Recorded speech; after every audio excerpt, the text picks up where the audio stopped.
Et donc ouais, je pense que d'ici une semaine ou deux, je vais recevoir mon beau G63 Senior. Vous allez voir, la configuration, elle est vraiment belle. C'est les derniers, il est quasi neuf, c'est un banger. Et je me disais, c'est con parce que là, je vais avoir beaucoup de SUV. C'est très con, tu vois, mais je crois que c'est la seule fois où j'aurais eu autant de SUV en même temps. Parce que je vais avoir le Defender, le Range Sport, le Cayenne Turbo GT, le G63 et le Range Rover Vogue qui est devant, le vert. Et donc ça fait pratiquement que des SUV. C'est con. Après j'ai ma belle Harley, frérot, qu'il faut absolument que je lave. Putain. Vous savez que tous les Harleyistes là, ils sont en train de péter un câble parce que... Ah non, ça c'est le film. Putain, j'ai eu peur, je me suis dit merde, j'ai une rayure, on m'a rayé. En fait, vous savez, celle-là, elle est PPF ici. Enfin, elle a le PPF là. En fait, celle-là, elle est quasi full PPF. Et du coup, ouais, la belle Harley, frérot, il faut que je la lave parce que tout Harleyiste, frérot, il pèterait un câble de voir une Harley aussi sale, quoi. Mais je l'ai roulée hier, hein, je la roulerai demain, si Dieu veut. Mais il faut que je la lave. C'est vrai qu'il faut que je me casse les couilles à la laver. Mais c'est une misère, c'est chiant à laver. Mais c'est une beauté aussi. Je m'en fume une dernière, après je vous laisse tranquille, la famille. Ah putain, j'en ai marre de cette vague de chaleur. Ça m'abrutit, ça me met de mauvaise humeur. Putain, je suis vraiment un mec d'hiver, moi, la famille. L'été, c'est vraiment pas pour moi. C'est vrai que le seul kiff, c'est de faire de la moto. Et encore, je vais vous dire en t-shirt. Oh putain, j'ai pensé à vous, putain. Oh là là, la dernière fois, je suis dans mon sous-sol, là, en train de ranger mon espèce de débarras. Dites-vous, je suis retombé sur mes anciennes bottes que je mettais quand je faisais de la Harley. Parce que, on va remettre dans le contexte rapidement. Moi, quand j'ai commencé à conduire des Harley Davidson, bah en fait, j'ai fait le pack complet. Ça veut dire le stéréotype du mec de l'Harley Davidson. C'est-à-dire que j'avais le blouson en cuir noir, le jean noir et les bottes, frère. Et j'ai eu plusieurs bottes pendant des années. Parce qu'en fait, les gens se moquent. Mais le problème de Harley Davidson, je vais vous l'illustrer d'ailleurs en direct. Ça sera...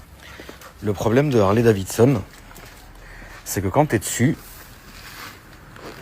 tu vois où arrive ça là, où arrive ton mollet, et ben là, vous vous rendez pas compte de la chaleur qu'il fait.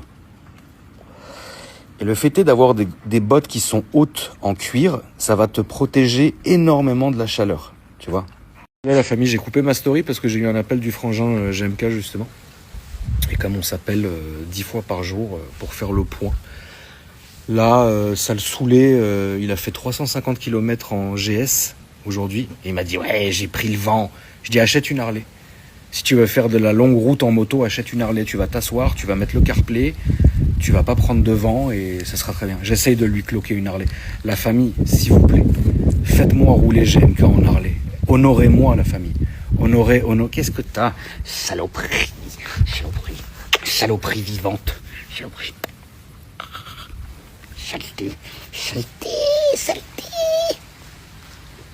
Saleté.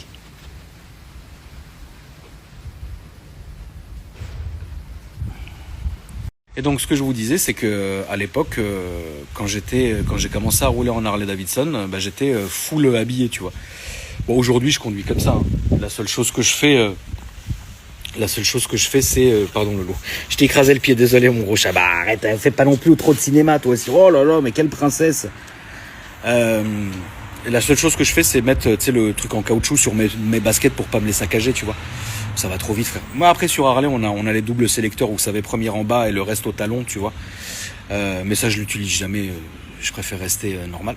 Et putain, j'ai retrouvé mes anciennes Santiago, frérot.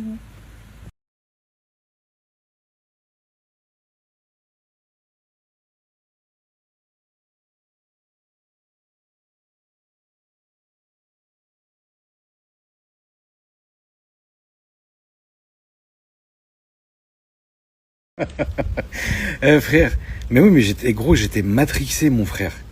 Vous savez que le film Easy Rider, c'était mon film de chevet, frère. C'était mon film de chevet. Easy Rider. Et tous les soirs, je regardais le concert des Rolling Stones.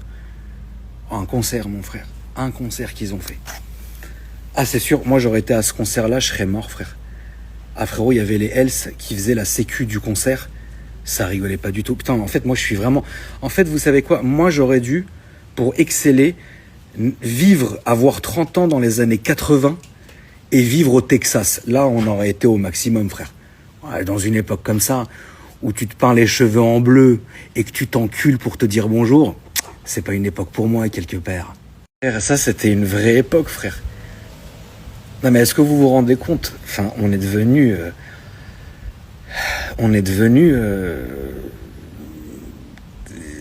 comment dire, pour pas être choquant, on est devenu des princesses. Tout à l'heure, j'étais sur les Champs-Élysées, la famille. Zarma, Blahan, la plus belle avenue du monde. Frérot, la voiture, elle faisait comme ça. Parce que vous savez sur quoi je roulais, la famille? Sur les bonbonnes des ballons. Voilà. On est devenu ça.